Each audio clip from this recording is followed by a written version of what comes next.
I've got a little pickups video that's going to be really short and sweet. Well,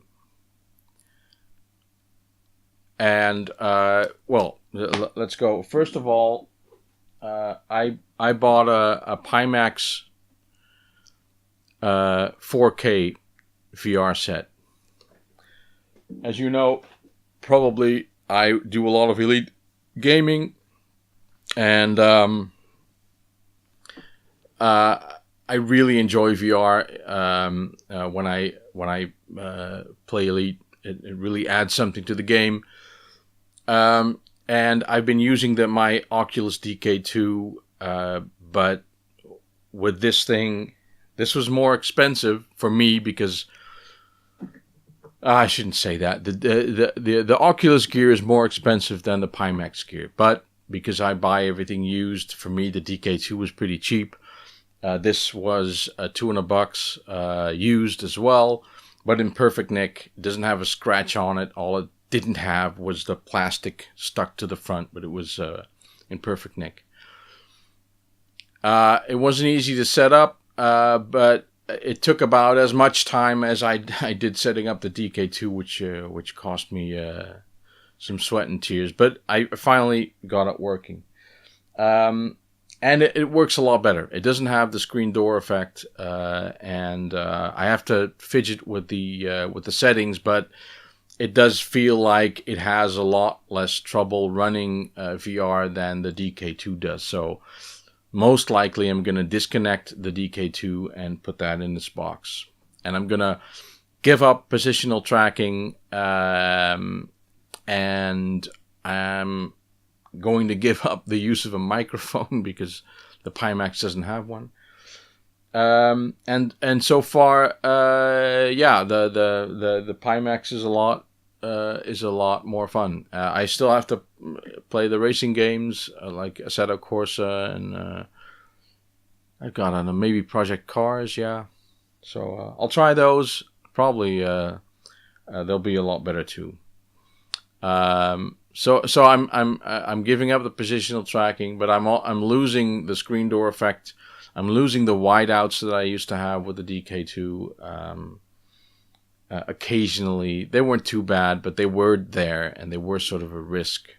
Anyway, I bought a Pimax VR. How about that? And I'm happy with it for as long as it works. Do I think VR is the thing of the future? Neither. I mean, Oculus did a much better job of offering a website and offering support and offering a driver download page and all that. It almost gave you the sense of something that is here to stay. But then they dropped support for the DK2 like a hot potato when the CV1 came out, which I think is a scandal.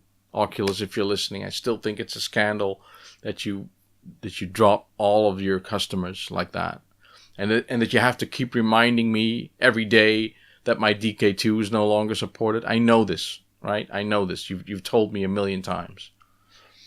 It still works, by the way. If you really have balls, if it's your policy to not support the thing, then turn it off. All right, then make it so that it doesn't work. But don't let it work and then say we don't support it. It's bullshit. You know, you either support it or you don't. Anyway, I bought something else, by the way, and I'm hoping that I'll be happy with it. I'm not running it in 4K, of course, because my computer can't do it, but Pimax are on to their 5 and 8K devices, which you can find reviews of. And they've done the Oculus thing and dropped the 4K product from their website.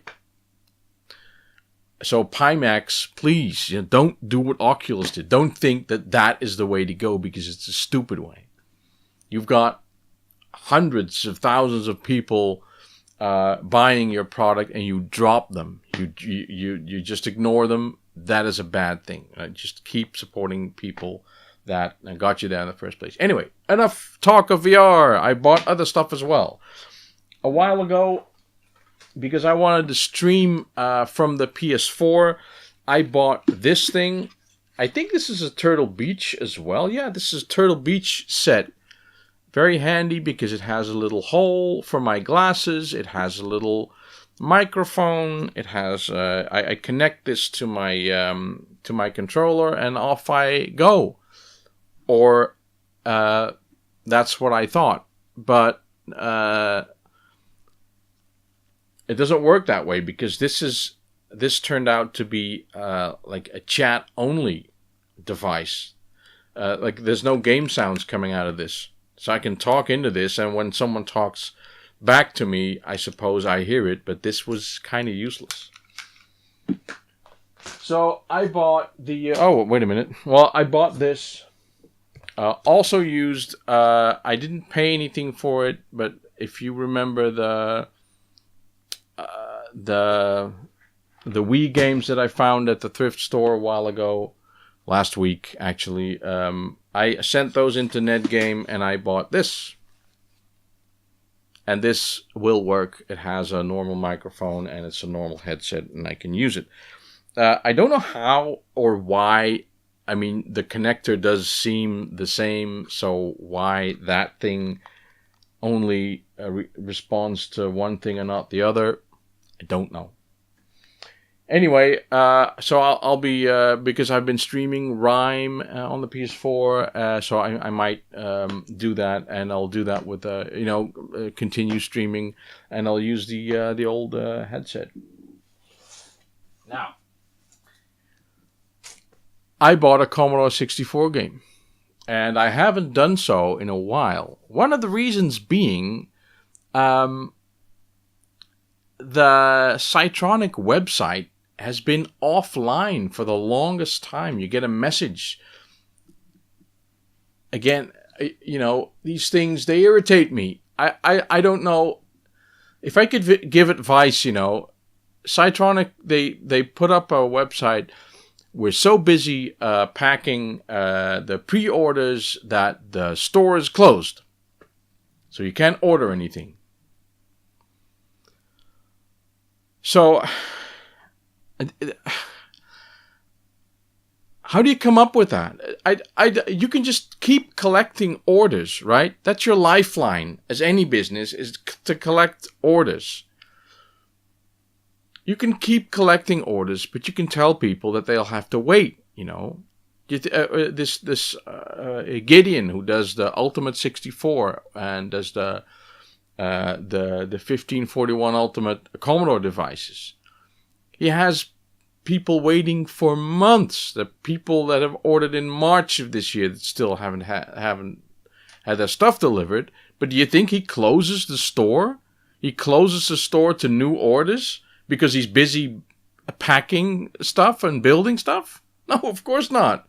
Because the orders that he gets now, he's going to have to use to fill his time and his wallet after he's done with the...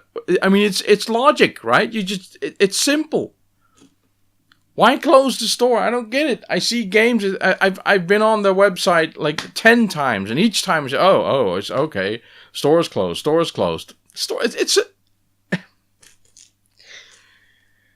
It's a web store. Web stores don't close. They have longer delivery times when you're busy. Come on, Cytronic. Get your act together, man. Jesus Christ.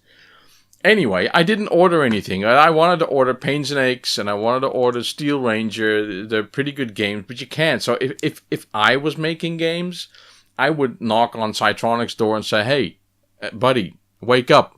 Sell my game. Anyway, this is the reason why I haven't bought any Commodore 64 games in the past few months. The other reason is that the other stores, I just couldn't find anything that tickled my fancy. But I found this. Actually, I saw Rob Caporetto do a play of this on his site. He's pretty sharp in finding these games. I don't know how he does it. He probably spends all his time on the Lemon 64 forum. Because that's where I found a link to this game as well after I'd seen his video. This is Shadow Switcher. And it's good to know that it is a free game. You can download this in electronic form, and it'll cost you nothing, and you can play it no problem. It's not like one of those Stitch IO thing where you can like pay what you want. No, it's just free.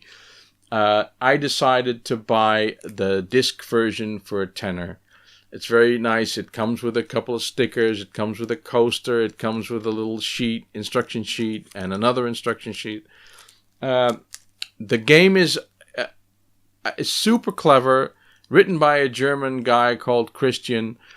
You play 2 characters, and you can switch between the characters, and the other will turn into a shadow and become harmless while you run around the level with the other fella, and you have to find the exit. But you have to pick up keys, you have to pick up stuff.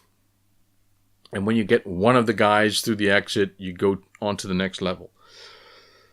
I'll do a gameplay pretty soon, perhaps tomorrow, but I don't want to flood my channel with new stuff all the time. But this is a very nice game. It's cost a tenner in a disc version. There's no box version, at least not now. There's no cartridge version.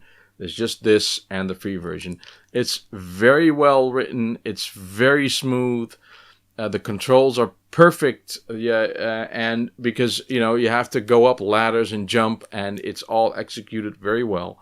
So it's a very nice experience to play this. I would recommend this, and it's a nice little product. I like it. And I'm done. I am done. Oh no, I'm not done. I won something. The most unpronounceable YouTube channel out there, Kiefer Stern something. Another German guy who does a lot of Commodore 64 related hardware and software stuff. Very knowledgeable. He does tinkering, soldering. He does testing.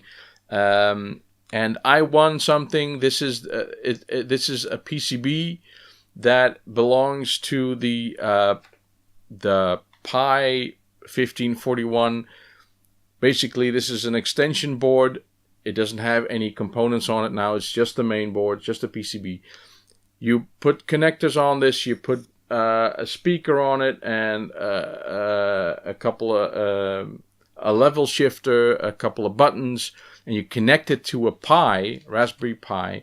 You load software on the Pi, and this will act as a 1541 disk drive. He actually mounted a little display to this, very smart, and I won this, so I can build my own. So thank you very much. I was very happy and surprised with the fact that I won something. Link will be in the description. Go sub to his channel if you're into hardware and Commodore 64 at all. It's a very enjoyable and very relaxing channel. And he has his stuff together. And he has everything that is related to Commodore 64, which is very interesting. All the SIDs, all the PLAs, all the boards. So that's very nice. I'm done. I'm done talking. And I will see you next time. Bye-bye.